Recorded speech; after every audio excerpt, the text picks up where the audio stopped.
তখন ইউটিউবে আমি একটা ভিডিও পজ করে বাইরে থেকে ঘুরে এসে দেখতাম ভিডিওটা লোড হয়েছে, তারপরে ভিডিওটা দেখতাম।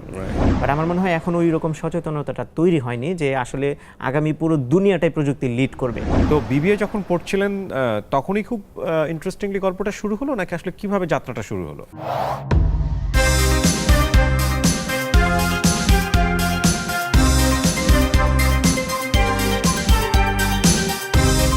আসসালামু আলাইকুম প্রিয় দর্শক, সবাইকে ঈদের শুভেচ্ছা, ঈদ মোবারক জানাচ্ছি। আপনারা দেখতে চলেছেন the RJ Kibria show Nexus টেলিভিশনে। আমি কিবরিয়া আপনাদের সঙ্গে আছি এবং আজকে আমি যাকে অতিথি হিসেবে পেয়েছি, বাংলাদেশের যারা টেক রিভিউ করে চলেছেন, কন্টেন্ট ক্রিয়েট করে চলেছেন সোশ্যাল মিডিয়াতে, তাদের মধ্যে অন্যতম একজন এবং যার রিভিউ আমি নিয়মিত দেখি। বিশেষ করে কোনো ডিভাইস যখন কিনতে হবে, বাংলাদেশে যারা বাংলা রিভিউ করছেন তাদের মধ্যে তার রিভিউটা আমি ডেফিনেটলি দেখি। তিনি আমাদের সবার প্রিয় সোহাগ 360 ডিগ্রি। চলেন তাকে আমরা আমন্ত্রণ জানাই আমাদের শোতে। শুভেচ্ছা জানাচ্ছি, আর প্রথমে ধন্যবাদ জানাচ্ছি আমার শোতে আসার জন্য। আপনাকে অনেক অনেক ধন্যবাদ আমাকে আমন্ত্রণ জানার জন্য, আর আপনাকে ঈদের শুভেচ্ছা। আমি আসলে অনেকদিন ধরেই চাচ্ছিলাম যে সোহাগের সাথে কিভাবে যোগাযোগ করা যায়, একটু বসা যায় কিনা। আপনার ভিডিওগুলো আমার দেখতে খুবই ভালো লাগে। তার দুটো কারণ। প্রথম কারণ হচ্ছে যে আপনি খুব সহজ ভাষায় খুব সুন্দর করে বুঝিয়ে বলেন, আর দ্বিতীয় কারণটা হচ্ছে আপনার অ্যাপ্রোচ খুব মুডেস্ট, দেখলে মনে হয় যে খুব ভদ্র একটা ছেলে, এরকম একটা ব্যাপার। তো আমরা ওই জায়গাটা একটু পরে যাই, আমরা একটু ছোটবেলা থেকে শুরু করি। কেমন পরিবারে জন্মগ্রহণ করেছেন, ছোটবেলাটা কেমন ছিল, সব কিছু মিলিয়ে যদি একটু বলেন আমাদেরকে। ওকে, সো আমার গল্পটা একটু ইন্টারেস্টিং। আমার জন্ম হয়েছে খুবই অজপাড়া গায়ে, এবং অনেকে চিনবে আমার গ্রামটা। সেটা হচ্ছে কিশোরগঞ্জ জেলার নিকলি থানায়, একদম হাওড় অঞ্চল। হ্যাঁ, এবং গত কয়েক বছরে আমার এলাকাটা বেশ ফেমাস হয়েছে টুরিস্টদের কাছে, স্পেশালি হাওড়ের পানি দেখতে মানুষ যায়। আমাদের সাবেক প্রেসিডেন্টের বাড়ি, তো একদম প্রেসিডেন্টের পাশের গ্রামেই হচ্ছে আমার বাড়ি। তো একদম হাওড়ের মাঝখানে, চারপাশে পানি থাকে। আমার গ্রামটা একদম মাঝখানে একটা দ্বীপের মতো, ওখানে আমার জন্ম। তো অনেকে কিছুটা অবাক হয় যে ওখান থেকে উঠে এসে প্রযুক্তি নিয়ে কাজ করছে, যেখানে প্রযুক্তির কোনো বালাই নেই। তো একদমই ওইখানে জন্ম, এবং আমার বাবা কিছুটা, আমার বাবা থেকে আমি পেয়েছি এই কাজগুলো। আমার বাবা একজন মেকানিক্যাল ইঞ্জিনিয়ার ছিলেন এক সময়। তো বাবার রক্তে ছিল হয়তো প্রযুক্তি কিছুটা, যে কারণে আমিও পেয়েছি। আমার মা গৃহিণী ছিল। আমি একদমই গ্রামের স্কুলে পড়াশোনা করেছি। আমার প্রাইমারি স্কুলে এখনো মনে আছে যে আমার যেই বেঞ্চিতে আমি বসতাম তার ঠিক পেছনে পানি আসতো। আমরা মানে এমনও সময় গেছে যে স্কুলে বসে থেকে মাছ ধরছি বড়শি দিয়ে। তো ওইরকম পরিবেশে আমার বড় হওয়া। এবং আমি যখন হাই স্কুলে উঠি, তখন আমাদের হাই স্কুলটাও একবার ঝড়ে উড়ে নিয়ে যায়, কারণ টিনের ঘর ছিল যে কারণে। সো আমার শৈশবটা ছিল, ছোটবেলাটা ছিল খুবই একদম অজপাড়াগে গ্রামে যেরকম হয়। বিদ্যুতের সুবিধা ছিল?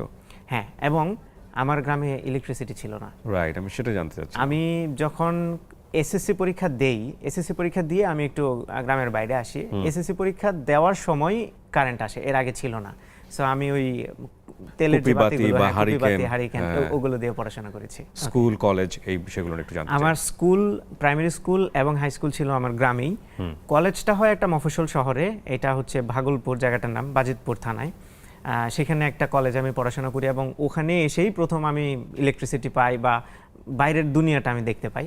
আর ইউনিভার্সিটি ছিল ড্যাফোডিল ইন্টারন্যাশনাল ইউনিভার্সিটি। ওখানে আমি আমার অনার্স মাস্টার্স দুটোই করি, এবং এরপরে চাকরিটাও আমি আমার নিজের ইউনিভার্সিটিতেই করি। কোন সাবজেক্টে পড়লেন? আমি বিবিএ পড়েছি। বিবিএ পড়েছেন? বিবিএ পড়ে আপনি টেক রিভিউ করছেন। ওকে, ইন্টারেস্টিং। তো বিবিএ যখন পড়ছিলেন তখনই খুব ইন্টারেস্টিংলি গল্পটা শুরু হলো, নাকি আসলে কিভাবে যাত্রাটা শুরু হলো? সো আমি যখন কলেজে আসলাম, কলেজে আসার পরে আমি একটা মফস্বল শহরে এসেছি। সেখানে আমি দেখতাম স্মার্টফোন, তারপর সাইবার ক্যাফে ছিল, সেখানে গিয়ে আমি টুকটাক কম্পিউটার ব্যবহার করতাম। তখন আমার কাছে দুনিয়াটা একদম মনে হলো যে হাতের মুঠোয় চলে আসছে। অলদো তখন ইন্টারনেট অনেক স্লো ছিল, আমরা তখন ফেসবুক লোড দিয়েও 2 মিনিট ওয়েট করতাম। হ্যাঁ, আমি কথা বলছি এটা 2009 সাল, 8 সালের কথা, 8-9 সাল। তো তখন প্রচণ্ড স্লো ইন্টারনেট ছিল। তারপরেও আমি টুকটাক একটু একটু করে শিখতাম, জানতাম। এবং আমার মনে হয় আমি যতটুকুই জানি প্রযুক্তি সম্পর্কে, এটার একটা ইন্টারেস্টিং ব্যাপার আমার কাছে রিয়েলাইজ হয় যে কাউকে যখন কোনো কিছু থেকে অনেক দূরে টানা হয়, তখন ওই জিনিসটা কিন্তু অনেক বেশি তাকে আকর্ষণ করে, অনেকটা ইলাস্টিকের মতো, খুব ন্যাচারাল, বিপরীতমুখী জিনিসের প্রতি মানুষের আকর্ষণ বেশি। তো আমার ব্যাপারটা ছিল এরকম যে আমি যেই জিনিসটা চাইতাম ওটা পেতাম না গ্রামে থেকে। যত কম পেতাম এটার প্রতি আকর্ষণ তত বাড়তো, আর যখনই পেয়েছি তখন আমি একদম এটাকে মনে হয় যে ভেজে খেয়ে ফেলি, এই টাইপের ব্যাপার। তো এতটা টেক ফ্রেন্ডলি হলেন কিভাবে, মানে বা সোশ্যাল মিডিয়াতে আপনি কাজ করবেন, এই ঘটনাটা শুরুটা হলো কিভাবে, স্টোরিটা কি আসলে? এইটা আসলে খুব পিকিউলিয়ার ভাবে স্টার্ট হয়। আমি যখন ইউনিভার্সিটিতে আসি তখন আমার কাছে ফার্স্ট আমার ব্যক্তিগত ল্যাপটপ হয় এবং আমি ব্রডব্যান্ড ইন্টারনেট পাই। এর আগে ছিল মোবাইল ডেটা। তো ব্রডব্যান্ড পাওয়ার পরে তো আমার কাছে মনে হয়েছে ওয়াও, এটা তো হিউজ একটা বিষয়। অলদো স্পিড ছিল 128 kbps তখন, মেসে থাকতাম, সো অত বেশি আরেকটু 512 পর্যন্ত ছিল, বাট সেটা অ্যাফোর্ড করতে পারতাম না আমরা, যেখানে 128 দিয়ে চলতাম। তো আমি একটা জিনিস খেয়াল করতাম যে আমি ইংরেজিতে একটু ভালো ছিলাম, সামান্য, অত বেশি না। তো আমার যদি কোনো কিছু শিখতে ইচ্ছা হতো আমি ওই ইংরেজি কন্টেন্টগুলো দেখে শিখতে পারতাম। তখন ইউটিউবে আমি একটা ভিডিও পজ করে বাইরে থেকে ঘুরে এসে দেখতাম ভিডিওটা লোড হয়েছে, তারপরে ভিডিওটা দেখতাম। তো এটা আমার কাছে মনে হতো যে আমার আগ্রহ আছে, প্যাশন আছে, এই কারণে আমি এত পেইন নিয়ে জিনিসটা শিখছি। কিন্তু যার এত আগ্রহ বা প্যাশন নাই সে তো চাইলেও এই জিনিসটা শিখতে পারবে না। এক হচ্ছে আমাদের ইন্টারনেট স্পিডের লিমিটেশন, দ্বিতীয়ত ইংরেজি কন্টেন্ট, আমাদের দেশের মানুষের ইংরেজিতে দুর্বলতা আছে বরাবরই। তো আমি চিন্তা করলাম কেননা আমি এই জিনিসটা বাংলায় করা শুরু করি, কিন্তু তখন ভিডিও করার কোনো সাহসই আমার ছিল না।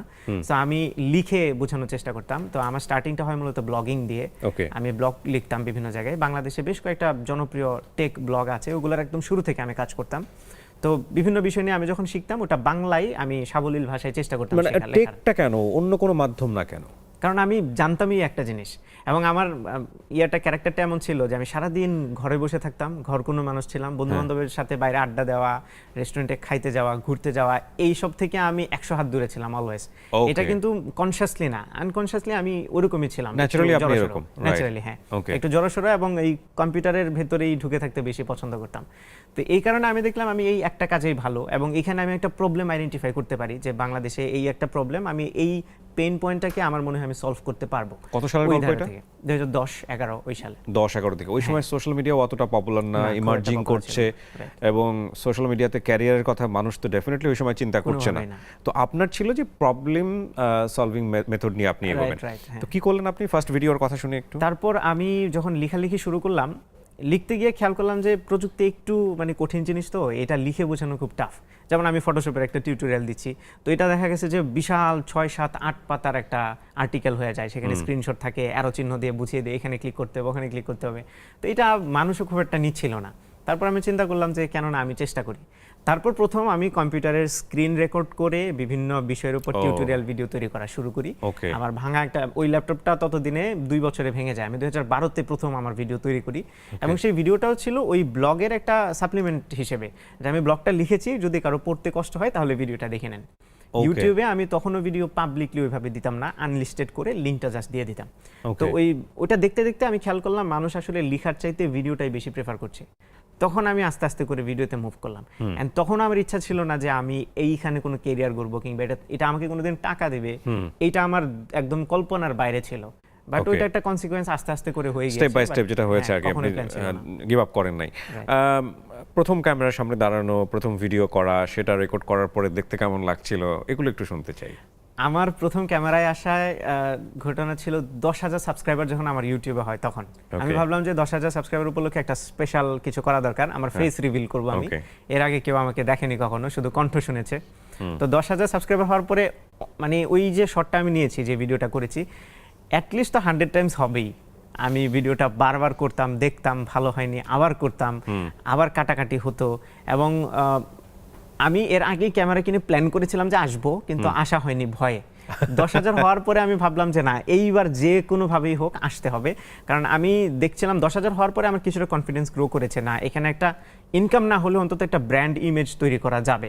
কারণ তখন মানুষ আমাকে ফেসবুকে ফ্রেন্ড রিকোয়েস্ট পাঠাতো, মেসেজ দিয়ে বলতো, প্রশংসা করতো যে ভাই আপনার কাজগুলো অনেক ভালো লাগে। তো আমি কিছুটা ওখান থেকে অনুপ্রাণিত হতে শুরু করলাম। এটা আপনি তখন কিসে পড়ছেন, মানে কোন ইয়ারে? আমি তখন থার্ড ইয়ারে পড়ছেন। থার্ড ইয়ারে, জি। ওকে, ফাইন। কারণ 10,000 সাবস্ক্রাইবার অনেক লম্বা সময় পরে আমার এসেছে। রাইট। আমরা এবং টেক ভিডিওগুলোর ক্ষেত্রে কিন্তু এই জিনিসগুলো তো হয়ই, মানে আচ্ছা, কম্পেয়ার করলে, দেশের বাইরের সাথে কম্পেয়ার করলে হয়তো আমরা ওই জায়গাটাতে পিছিয়ে আছি, বা আমাদের অনেক কিছু করার আছে, আমরা এগুলো নিয়ে কথা বলবো। তার আগে আমাদের একটা ছোট্ট বিরতি নিতে হবে, বিরতি নিয়ে ফিরছি। দর্শক, একটু পরে আমরা আবারও ফিরছি, আশা করছি আমাদের সাথেই থাকবেন।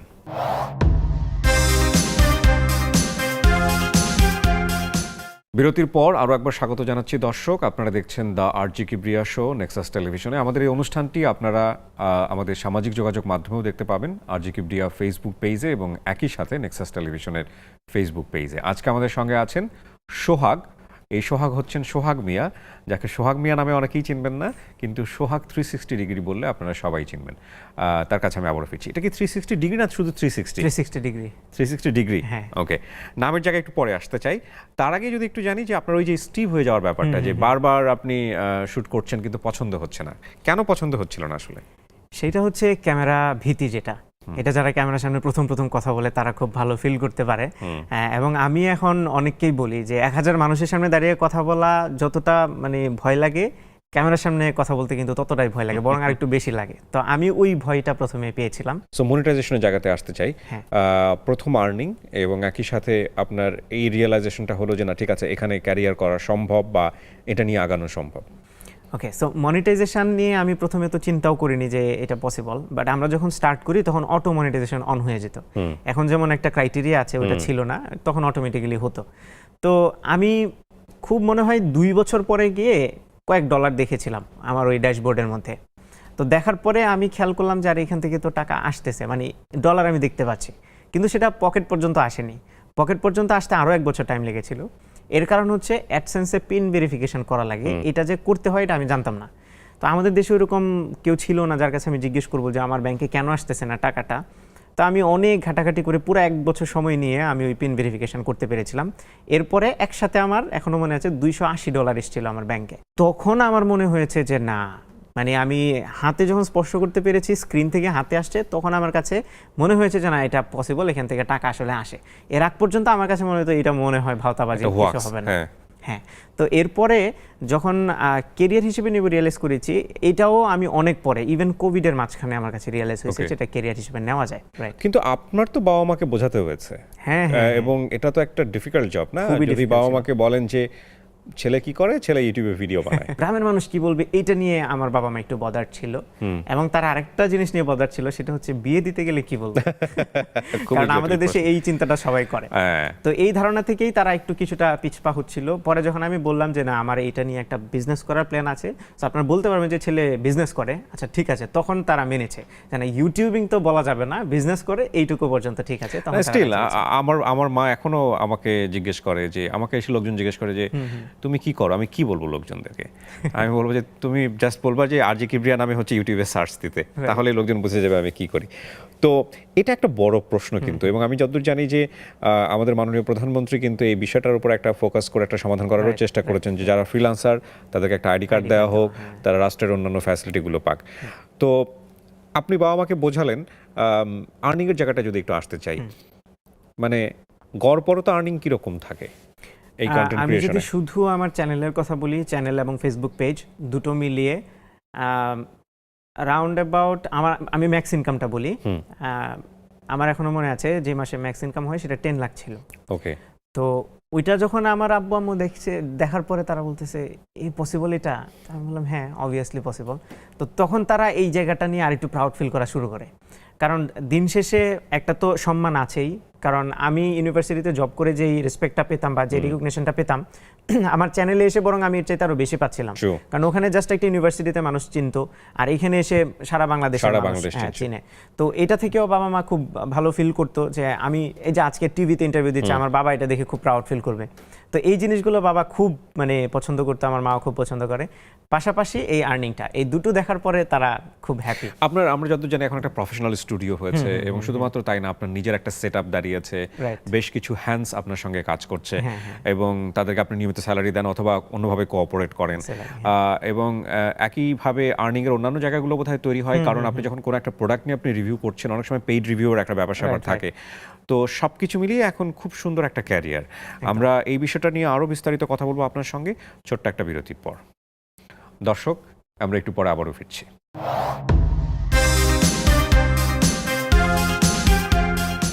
আরও একবার আমন্ত্রণ জানাচ্ছি দর্শক, আপনারা দেখছেন দ্য আরজি কিবরিয়া শো। আজকে আমার সঙ্গে আছেন আমার খুবই প্রিয় একজন টেক রিভিউয়ার এবং কন্টেন্ট ক্রিয়েটর সোহাগ 360 ডিগ্রি। আমি কথা বাড়াচ্ছি না, আমি চলে যাচ্ছি তার কাছে। আমরা টেক রিভিউয়ারদের একটা বিষয়ে আমার ব্যক্তিগত একটা এক ধরনের ভালো না লাগা কাজ করে, সেটা হচ্ছে যে আমরা বোধহয় অফেয়ার ওয়ে বিষয়টা নিয়ে আড্ডা দিচ্ছিলাম, যে যেটা খুব সোজাভাবে বলা যায় সেটা খুব ঘুরিয়ে পেঁচিয়ে বলে এবং খুব লেন্দি করে ভিডিওটা, যেটা আপনার ভিডিওতে খুব কম পাওয়া যায়। তো আপনার আসলে মানে থিঙ্কিংটা কি থাকে একটা ভিডিও তৈরি করার পেছনে, বেসিক থিঙ্কিংগুলো যদি একটু জানি। আমি যেরকমটা শুরু করেছিলাম প্রথমে যেটা বললাম যে আমি একদম লেমেনদের নিয়ে কাজ শুরু করেছি, যারা প্রযুক্তি সম্পর্কে কিছুই বোঝে না তাদেরকে নিয়ে কাজ শুরু করেছি। সো আমার আইডিয়াটা ছিল এরকম যে আমি এমনভাবে বোঝানোর চেষ্টা করবো যেন সবাই বোঝে, এবং এখন পর্যন্ত আমি এটা কন্টিনিউ করছি। আমি মনে করি যে এটা আমার একটা দায়িত্ব যে আমি মানুষকে যারা টেক বোঝে না তাদেরকে টেক ওয়ার্ল্ডে নিয়ে আসা। এই কারণে আমি চেষ্টা করি টু দ্য পয়েন্টে কথা বলার এবং যত সহজভাবে বোঝানো যায়, এবং এইটা আমার মনে হয় একটা গড গিফটেড স্কিল হতে পারে। অনেকেই আমাকে বলে এটা যে আপনি সুন্দর করে বোঝাতে পারেন। আমি যদি একটু কম্পেয়ার জায়গাতে আসি, বিশেষ করে পুরো ইউটিউবের নাতেই কিন্তু যারা টেক রিভিউ করেন তারা কিন্তু জায়ান্ট ফিগার, এবং তাদের যেমন সাবস্ক্রাইবারও বেশি, তাদের যেমন ভিউজও বেশি, তাদের আর্নিংও বেশি, এবং তারা অনেক পপুলার। এটা ইন্ডিয়াতেও হয়েছে, আমরা টেকনিক্যাল গুরুজির কথা বলতে পারি, কিন্তু বাংলাদেশে আমরা পুরো ওয়ার্ল্ড লিড করতে পারি এরকম ফিগার এখন পর্যন্ত আমরা টেকনিক্যাল এই সাইডে আমরা কাউকে পাইনি। এটার কারণটা কি, চ্যালেঞ্জগুলো কি আমাদের?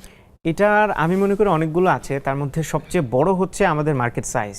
মানে বাংলাদেশের পপুলেশন তো এক কম, তার চাইতে বড় ব্যাপার হচ্ছে আমরা এখনো টেক স্যাভি না। স্যাভি বললে ভুল হবে, মানে টেক দুনিয়াতে আসার জন্য যে বেসিক নিডগুলো মানুষের মধ্যে দরকার, আমার মনে হয় ওগুলো থেকে আমরা কিছুটা পিছিয়ে আছি। অলদো কোভিড এসে এটা অনেকটাই চেঞ্জ করেছে, বাট আমরা যদি দেখি, আমি কোথাও একটা স্ট্যাটিস্টিক্স দেখেছিলাম, অ্যারাউন্ড হয় 17 to 20% মানুষ এখনো পর্যন্ত প্রযুক্তির সাথে সামহাউ লিঙ্কড। বাকি অলমোস্ট 80% মানুষের কাছে প্রযুক্তির ছোঁয়াই নেই।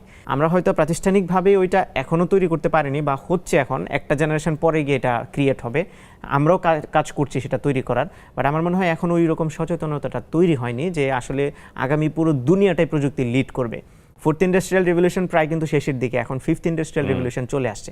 সো আমরা যদি পিছিয়ে থাকি তাহলে আসলে হবে না। এবং আমাদের রাজনৈতিকভাবে বলেন কিংবা প্রাতিষ্ঠানিকভাবে বলেন, সব জায়গাতে এখন এই কথাটা সবাই বলছে যে ICT is the future. Right. খুব সহজ করে যদি বলি, ধরেন আমার লাস্ট যে ফোনটা ছিল আইফোন 14 ম্যাক্স প্রো, এটা যখন বাজারে আসছে বা আসার সময় সারা দুনিয়া টেক রিভিউয়াররা এটা নিয়ে ভিডিও করছে, বাংলাদেশের টেক রিভিউয়ারদের এই ভিডিও নাই, বা আসলেও দেখা গেল 1 মাস পরে 2 মাস পরে। এইটা পিছিয়ে থাকি কেন আমরা? আসলে আমাদের দেশের ডিভাইসগুলো আসেই লেট করে। একে তো হচ্ছে, যদি আইফোনের কথাও বলেন, অ্যাপল বাংলাদেশে অফিসিয়ালি নাই, তো বাংলাদেশের মার্কেটেই ওরা নেই। সো যারা নিয়ে আসে তারা ওখান থেকে কিনে তারপরে আনতে আনতে অনেক সময় লেগে যায়। আর দেশের বাইরের যারা থাকে তাদের কাছে অ্যাপল একটা ডিভাইস আগে থেকে পাঠিয়ে দেয়। শুধু অ্যাপলের ক্ষেত্রে না, আমি যদি বলি অ্যান্ড্রয়েডের ফ্ল্যাগশিপ, অ্যান্ড্রয়েড S23 ক্ষেত্রেও আমি বলতে পারি। মানে এটা কি এরকম যে আমরা আসলে ক্যাপাবল না, বা আমাদেরকে ওরা ওইভাবে ভ্যালু দেয় না? আমাদেরকে আমার মনে হয় ওইভাবে ভ্যালু দেয় না, কারণ আমাদের মার্কেট সাইজটা ছোট, তো ওরা ফিল করে যে আমরা একটু লেট রেসপন্স করি। বাট আসলে আমাদের দেশে যদি তারা একটু আর্লি দিত তাহলে বরং রেসপন্সটা আগে থেকে পেত, কারণ মানুষ অলরেডি আমাদের ভিডিও আসার আগে অনেকে দেশের বাইরের ভিডিওগুলো দেখে ফেলে।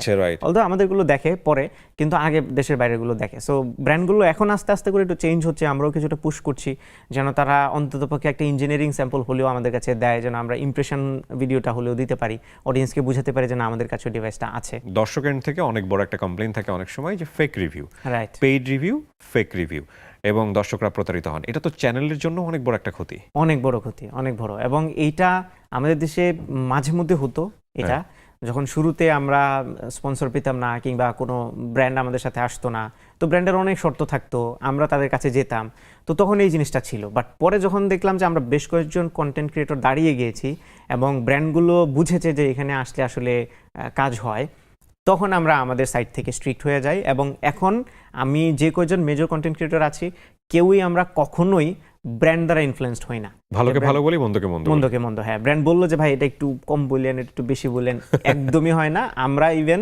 ফোনটা পাওয়ার পরে আমরা অনেক সময় আছে ব্র্যান্ডকে পুরো ইগনোর করি যে ভাই ফোন দিয়েছেন, এবার আমরা আমাদের মতো করে রিভিউ করব ফোন বা অন্য যে কোনো ডিভাইস, তারপরে আমরা আমাদের অনেস্ট ওপিনিয়নটা দিই। তবে অনেস্ট ওপিনিয়ন দিতে গিয়েও অনেকেই আছে আমাদের কথাগুলোকে একটু মিস ইন্টারপ্রেট করে। যেমন আমরা যদি একটা লেটস সে 20,000 টাকা দামের একটা ফোন নিয়ে কথা বলছি, তো 20,000 টাকার ফোনে তো আর সব কিছু দেওয়া পসিবল না, কম কম করে দেয় বা কোনো একটা জায়গাতে বেশি ফোকাস করে। যেমন কিছু মানুষ আছে যারা জীবনে কখনোই গেম খেলে না, তাদের শুধু ক্যামেরাটা দরকার, তো ব্র্যান্ডগুলো ওই রকম ক্যামেরা ফোকাসড ফোন বানায়। কিন্তু তখন আমি ওইটাকে যদি বলি যে এটা একটা ভালো ফোন ফর ক্যামেরা, তখন কিছু গেমার আছে তারা খেপে যায় যে আপনি তো মনে হয় টাকা খেয়ে এটাকে ভালো বলতেছেন, কারণ এটা তো প্রসেসর অনেক উইক, এটা তো গেম খেলা যাবে না। বাট আমরা একদম স্পেসিফিক্যালি এক্সপ্লিসিটলি মেনশন করে বলি যে এটা আসলে ক্যামেরার জন্য, গেমের জন্য না।